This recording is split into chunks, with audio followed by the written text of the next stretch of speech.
Yes, nkwanirizaako nnyo mukwano gwange gwonna gy'osinza okuba ng'otuwuliriza nkutegeeza nti nno okola kyamaanyi nnyo okwekuumira ku mayengo gano aga UG Updates TV. Mikwano gyange abali emitala w'amayanja mbategeeza nti nno mwebale nnyo omulimu gw'amaanyi ennyo ogw'omukolo ogw'obutawera okulaba nga temuva ku mayengo gano.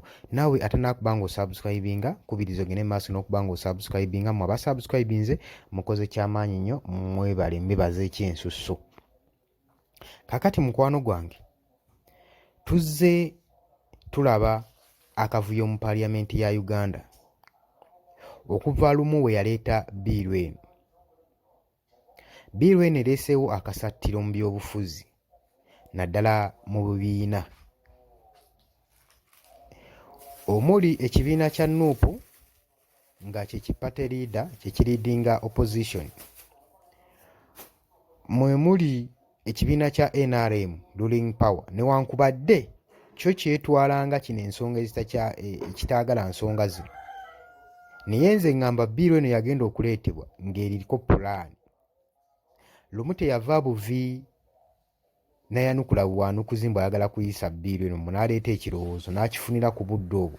Jjukira kino ekirowoozo yakireeta nga tugenze eri eggulu, olutuulo olwaliwo eggulu mu Paaliyamenti mu regional sitting we yaleetera kino ekirowoozo. Kino ekirowoozo nze sirowooza nti no kyava buvi mu mutwe gwa Lumu ne kireetebwa ku mmeeza era oluvannyuma ne bakigulirawo ne batandika okukidisikaasingako ne bakipovingira newe kisobole okuba nga kipronounsingibwa nga kiweebwa omwagaanya okujja mu Paaliyamenti. Newankubadde ruling power yavaayo n'egamba nti ensonga zino tezeetaaga, zigenda kuba zinafuya ebibiina by'opposition n'okubiggyako omwagaanya n'okubiggyako amaanyi gaabo. Ne baga nti eno bbiiru egenda kuba enafuya demokrasiya naddala mu opposition parties.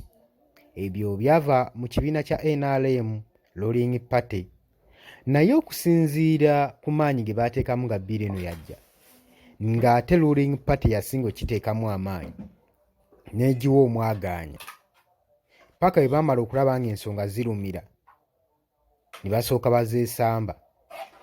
Nze ŋŋamba bbiiru eno yaleetebwa nga eriko agifuluweyinga okusobola okulaba nga egenda mu maaso.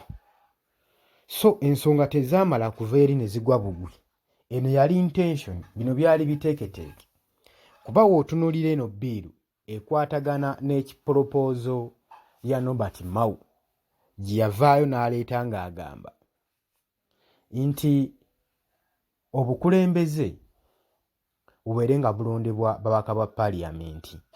Kino ekirowoozo yakiyisaawo, yali yakakyogerawo ati ntulaba nga Kayindo Otafiire naye avaayo n'ekirowoozo nga agenda mu maaso n'okulabula abayisizza ekirowoozo ekyo, abalayisizza bbiiru eyo nti pulezidenti abeere ng'alondebwa ababaka ba Paaliyamenti. Yeno Kayindo Otafiire yavaayo n'abagamba nti twali basiru mu kutuula ne tuyimirira n'ebirowoozo bye twavaayo nabyo nga tukola constitution za Uganda nga tuziteekawo. Twali tukoze consultation ekimala.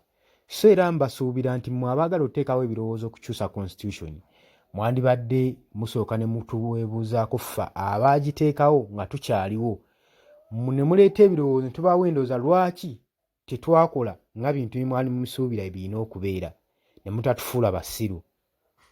Bangi baavaayo ku nsonga eyo. Kaakati w'otunuulira bbiiru eyo eyaleetebwa ne Nobert Mao olaba nga birina engeri gye bikwataganamu n'eno bbiiru ya Richard Lumu gye yaleeta ku mmeeza ey'okuba ng'agamba ng'ensonga enkulu gy'ayimirirako nti leader of opposition abeere ng'alondebwa babaka ba Paaliyamenti nga ye kyeyeesigamyeko era nga kyeyeesibyeko. Bbiiru eno mwalimu ebintu ebirala bingi nnyo omuli n'okuwongera ku ba commissioners, parliamentary commissioners abatuula mu commissions, ba commissioners okuba nga babongerako. Ensonga eyagaanibwa ne Minister of Finance nga nti eno ejja kukkiriza economy y'eggwanga Uganda kubanga eggwanga teririna ssente kufandinga ba commissioners Paaliyamenti. Kaakati ezo ensonga nga bwe ziraba Kakati bbiiru eyo n'ejjanga buli muntu ajja agyebalama batandise ogirabamu ebirumira. Ne Uganda Law Society yagitunulamu ng'era bbiiru eno tesaanidde erimu ebirumira bingi nnyo. Oluvannyuma lwo bagamba nti nno bbiiru teyayita mu protocol na principles eza parliament, kubanga omuntu yenna alina okuyisa kubanga okuyisa bbiiru zino bagamba nti balina okonsultinga opposition leader ne mukama we yennyini amutwala, party president, leader of opposition, kubanga ono leader of opposition yabeera mukama wa Richard Lumu. So buli proposal yonna gye yandikoze ng'ejja ku ngeri ya opposition alina sosa wa mukama we leader of opposition n'agitunamu n'amuwa either go ahead oba ensonga okukola ki ozireka. Kakino Richard Lumu teyakikola. Ekiraga ki? Bbiiru baali ku bwangu nnyo nga baagala giyisaawo mu bwangu, kitegeeza nti ne NRM yagiyinamu omukono. Bbiiru eno erimu ebirumira bingi era erimu ebyekusifu bingi olw'ensonga nti nno naye eyina weewagiramu kubanga w'ova nti leader of opposition agenda kulondebwa n'ababaka ba parliament, kitegeeza nti nno bbiiru eno esobola okutagetinga ne president abeere ng'alondebwa babaka ba parliament. Ensonga kwegamba okukoona ku point naye nga weetoolodde wala. Baagala otulaga nti beetoololwa wala naye ng'ensonga ezaalimu ez'amakulu leader of opposition ate ssaako n'okwetooloola okutuuka ku presidential election, nti kale bbiiru eno ng'erina engeri gyekukiramu presidential elections ziremenga kuba wabula nga zikolebwa mu parliament. Ekyo nakyo badde tokimanyi. Ekirala okuva gye Wetusonyenyi we yajja ku leader of opposition, ebintu by'alina okufuna nga ye byakyusibwa. Ssente z'alina okufuna mu ofiisi ye tazifuna. Kati olabira ddala bano nga tageti yaabwe yali ku byanfuna na personal interest. Kati saako n'okkubira General Muhoozi paasi okulaba nga abaka mu parliament balonda president, kubanga baakimanya nti Muhoozi eno tasobola kufunayo buganzi mu kalulu. Kati kwe kuteesa n'okukola ki? N'okwagala okuyiyiza omutabani afune engeri w'ayitiramu, kubanga jo juzi yazzeemu n'apostinga n'agamba nti ye yagenda osikira entebe ya kitaawe Yoweri Kaguta Museveni. Kati agenda gisikira atya nga tagenda kwesimbawo? Akalulu yakadduseemu, yavaayo ku lwatu ku social media n'agamba nti tagenda kubanga abeera mu lwokaano lw'akalulu ka 2026 era tagenda kulabikira ku ballot paper. Kati ogenda kujja otya ku ntebe y'obukulembeze nga togenda kulabikira ku ballot paper? Ekyokubiri, n'avaayo n'agamba nti amagye tegajja kukkiriza civilian kujja ku bukulembeze nga kitaawe avuddeko. Kitegeeza ki? W'amagye yalina okugjako ye wuuyo chief of defense. Kitegeeza ki? Nti olaba nga paasi zonna bazeekubira nga zidda ku sayidi yaabwe. Paasi zonna bazikuba nga zidda ku sayidi yaabwe. Bagezaako kuggulirawo General Muhoozi Kayini Lugabe ekkubo mu ngeri yonna asobole okuba nga ajja ku ntebe y'obukulembeze. Era ensonga eno nze njagala mugitunuulire nnyo. Bbiiru ya Lumu teyali ku leader of opposition kyokka, teyali ku ba commissioners bongera mu parliament. Nedda. Bbiiru eno bajjanga ekibiina ekiraba. Gwolaba nti ekibiina ky'NRM kivuddeyo ne kigaana bbiiru eno. Bavuddeyo just kugaana kulaga nti no tebakiwagira. Naye mu kyo bagenda kufujjirira omusimbi bano abali emabega.